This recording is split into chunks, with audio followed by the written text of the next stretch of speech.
പാലക്കാട്ടേക്കാണ്. അവിടെ ജനവാസ മേഖലയിൽ വീണ്ടും കാട്ടാനക്കൂട്ടം ഇറങ്ങി എന്നുള്ള വാർത്തകൾ വരുന്നുണ്ട്.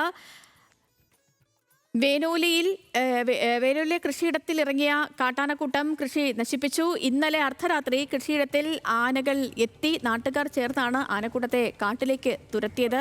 പ്രസാദ് ഉടുമ്പശ്ശേരിയുടെ. പ്രസാദ്, കാട്ടാനക്കൂട്ടം നാട്ടിലേക്ക് ഇറങ്ങുന്നത് ഇപ്പോൾ പാലക്കാടെ സംബന്ധിച്ച് എനിക്ക് തോന്നുന്നു ഇടയ്ക്കിടയ്ക്ക് ഇങ്ങനെ ഒരു വിവരങ്ങൾ വരുന്നുണ്ടല്ലേ. ഇപ്പോൾ ഈ ആനക്കൂട്ടം ഇപ്പോഴും ജനവാസ മേഖലയിൽ ഉണ്ടോ? എന്താണ് അവസ്ഥ? Good morning. ലക്ഷ്മി, ഇന്നലെ രാത്രി ഒരു 12 മണിയോടുകൂടിയാണ് ഈ കാട്ടാനക്കൂട്ടം കഞ്ചിക്കോടിന് സമീപമുള്ള വേനോലിയിൽ ഇറങ്ങുന്നത്. അവിടെ കഴിഞ്ഞ കുറെ മാസങ്ങളായി കഞ്ചിക്കോട് മേഖലയിൽ ഈ കാട്ടാനകൾ തമ്പടിച്ചിട്ടുണ്ട്. ഈ കാട്ടാനകൾ ഇറങ്ങുന്ന സമയത്ത് വനം വകുപ്പും അതോടൊപ്പം തന്നെ നാട്ടുകാരും ചേർന്ന് സമീപത്തെ കാട്ടിലേക്ക് തുരത്തും. പക്ഷെ പിന്നീട് വീണ്ടും ഈ 2 ദിവസത്തിനകം തന്നെ വീണ്ടും കൃഷിസ്ഥലങ്ങളെല്ലാം തന്നെ ഇറങ്ങുന്നത് പതിവാണ് എന്നുള്ളതാണ്.